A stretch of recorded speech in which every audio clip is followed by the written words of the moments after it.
¿Ya empezó a grabar? Ya, no tiene buena resolución, no se ven bien los videos en esa parte. Ya, antes se van a ver bien. ¿Qué es un cuento? Un cuento es una obra literaria breve. El género narrativo combina los elementos reales e imaginarios. Los temas de un cuento pueden ser variados, pueden ser de amor, desamor, justicia, entre otros. Los personajes son pocos y pueden ser animales, cosas o personas. Los involucrados son principales o protagonistas, secundarios y terciarios, incidentales o circunstanciales. Las características de un cuento puede que sea fantástico o didáctico. Su estructura consta del planteamiento, desarrollo, clímax y desenlace. Los elementos que debe llevar un cuento son el título, argumentos o trama, la acción y el ambiente.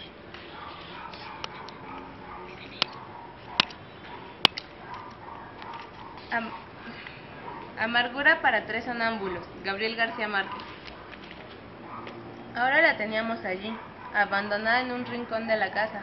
Alguien nos dijo antes de que trajéramos sus cosas, su ropa olorosa a madera reciente, sus zapatos sin peso para el barro, que no podía acostumbrarse a aquella vida lenta, sin sabores dulces, sin otro atractivo que esa dura soledad de cal y canto, siempre apretada en sus espaldas. Alguien nos dijo, y había pasado mucho tiempo antes de que lo recordáramos, que aquella también había tenido una infancia. Quizás no lo creíamos entonces, pero ahora, viéndola sentada en el rincón con los ojos asombrados y un dedo puesto sobre los labios, tal vez aceptábamos que una vez tuvo una infancia, que alguna vez tuvo el tacto sensible a la frescura anticipada de la lluvia, y que soportó siempre de perfil su cuerpo una sombra inesperada. Todo eso y mucho más lo habíamos creído aquella tarde en que nos dimos cuenta de que, por encima de su submundo tremendo, era completamente humana. Lo supimos cuando de pronto, como si adentro se hubiera roto un cristal, empezó a dar gritos angustiados, empezó a llamarnos a cada uno por su nombre, hablando entre lágrimas hasta cuando nos sentamos junto a ella. Nos pusimos a cantar y a batir palmas, como si nuestra gritería pudiera soltar los cristales esparcidos. Solo entonces pudimos creer que alguna vez tuvo una infancia. Fue como si sus gritos, que parecieran en algo a una revelación, como si tuviera mucho de árbol recordado y río profundo, cuando se incorporó, se inclinó un poco hacia adelante y todavía sin cubrirse la cara con el delantal, todavía sin sonarse la nariz y todavía con lágrimas, nos dijo, no volverá a sonreír. Salimos al patio, los tres, sin hablar. ¿Acaso creíamos llevar pensamientos comunes? Tal vez pensamos que no sería lo mejor encender las luces de la casa.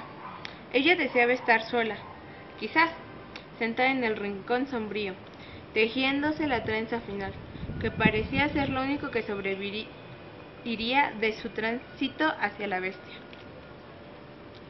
Afuera, en el patio, sumergidos en el profundo vaho de los insectos, nos sentamos a pensar en ella.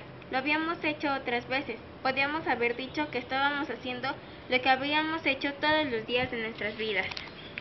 Sin embargo, aquella noche era distinto. Ella había dicho que no volvería a sonreír, y nosotros, que tanto la conocíamos, teníamos la certidumbre de que la pesadilla se había vuelto verdad. Sentados en un triángulo lo imaginábamos allá adentro, abstracta, incapacitada, hasta para escuchar los innumerables relojes que medían el ritmo, marcado y minucioso, en que se iba convirtiendo en polvo. Si por lo menos tuviéramos valor para desear su muerte, pensábamos a coro. Pero la queríamos así, fea y glacial, como una mezquina contribución a nuestros ocultos defectos. Éramos adultos desde antes, desde mucho tiempo atrás. Ella era, sin embargo, la mayor de la casa. Esa misma noche habría podido estar allí, sentada con nosotros, sintiendo el templado pulso de las estrellas, rodeada de hijos sanos. Habría sido la señora respetable de la casa si hubiera sido la esposa de un buen burgués o concubina de un hombre puntual. Pero se acostumbró a vivir en una sola dimensión, como la línea recta, acaso porque sus vicios o sus virtudes no pudieran conocerse de perfil? Desde varios años atrás ya lo sabíamos todo. Ni siquiera nos sorprendimos una mañana, después de levantados, cuando la encontramos boca abajo en el patio, mordiendo la tierra en una dura actitud estática. Entonces sonrió. Volvimos a mirarnos, que había caído desde la ventana del segundo piso hasta la dura arcilla del patio, y había quedado allí, tiesa y concreta, de bruces al barro húmedo. Pero después supimos que lo único que conservaba intacto era el miedo a las distancias, el natural espanto frente al vacío. Lo levantamos por los hombros. No estaba dura como nos pareció al principio. Al contrario, teníamos los órganos sueltos, demasiados desasidos de la voluntad, como un muerto tibio que no hubiera empezado a endurecerse. Tenía los ojos abiertos, sucia la boca de esa tierra que debía saberle ya a sedimento sepulcral, cuando la pusimos de cara al sol, y fue como si le hubiéramos puesto frente a un espejo. Nos miró a todos con una apagada expresión sin sexo, que nos dio, teniéndola ya entre mis brazos. La medida de su ausencia. Alguien nos dijo que estaba muerta, y se quedó después sonriendo con esa sonrisa fría y quieta que tenía durante las noches cuando transitaba despierta por la casa. Dijo que no sabía cómo llegó hasta el patio, agudo, que parecía, así lo dijo, dispuesto a tumbar la pared de su cuarto, y que ella se había puesto a recordar las oraciones del domingo con la mejilla apretada al piso de cemento. Sabíamos, sin embargo, que no podía recordar ninguna oración, como supimos después de que había perdido la noción del tiempo, cuando dijo que se había dormido sosteniendo por dentro la pared que el grillo estaba empujando desde afuera, y que estaba completamente dormida cuando alguien, cogiéndola por los hombros, apartó la pared y la puso a ella de cara al sol. Aquella noche sabíamos, sentados en el patio, que no volvería a sonreír. Quizá nos dolió anticipadamente su seriedad inexpresiva, su oscuro y voluntarioso vivir arrinconado. Nos dolía hondamente, como nos dolía el día que la vimos sentarse en el rincón a donde ahora estaba, y le oíamos decir que no volvería a deambular por la casa. Al principio no pudimos creerle. La habíamos visto durante meses enteros transitando por los cuartos a cualquier hora, con la cabeza dura y los hombros caídos, sin detenerse, sin fatigarse nunca. De noche víamos su rumor corporal, denso, moviéndose entre dos oscuridades, y quizás nos quedábamos muchas veces despiertos en la cama, oyendo su sigiloso andar, siguiéndola con el oído por toda la casa. Una vez nos dijo que había visto el grillo dentro de la luna del espejo, hundido, sumergido en la sólida transparencia, y que había atravesado la superficie de cristal para alcanzarlo. No supimos en realidad lo que quería decirnos, pero todos pudimos comprobar que tenía la ropa mojada, pegada al cuerpo, como si acabara de salir de un estanque.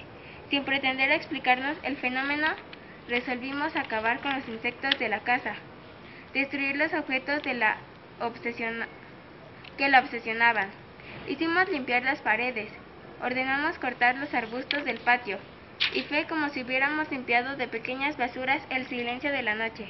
Pero ya no la oíamos caminar, ni la oíamos hablar de grillos, hasta el día en que, después de la última comida, se quedó mirándonos, se sentó en el suelo de cemento todavía sin dejar de mirarnos, y nos dijo: «Me quedaré aquí, sentada». Y nos estremecimos, porque pudimos ver que había empezado a parecerse a algo que era ya casi completamente como la muerte. De eso hacía ya mucho tiempo, y hasta nos habíamos acostumbrado a verla allí, sentada con la trenza siempre a medio tejer, como si se hubiera disuelto en su soledad y hubiera perdido, aunque se le estuviera viendo, la facultad natural de estar presente. Por eso ahora sabíamos que no volvería a sonreír, porque lo había dicho en la misma forma convencida y segura en que una vez nos dijo que no volvería a caminar.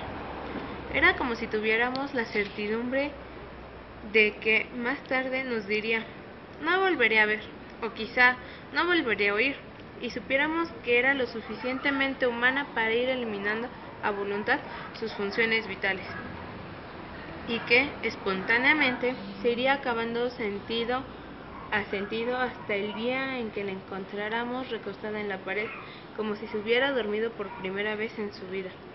Quizás faltaba mucho tiempo para eso, pero los tres, sentados en el patio, habríamos deseado aquella noche sentir su llanto afilado y repentino de cristal roto, al menos para hacernos la ilusión de que habría nacido una niña dentro de la casa, para creer que había nacido nueva. Bueno, eso fue todo por esta vez. Espero que le haya gustado. Adiós.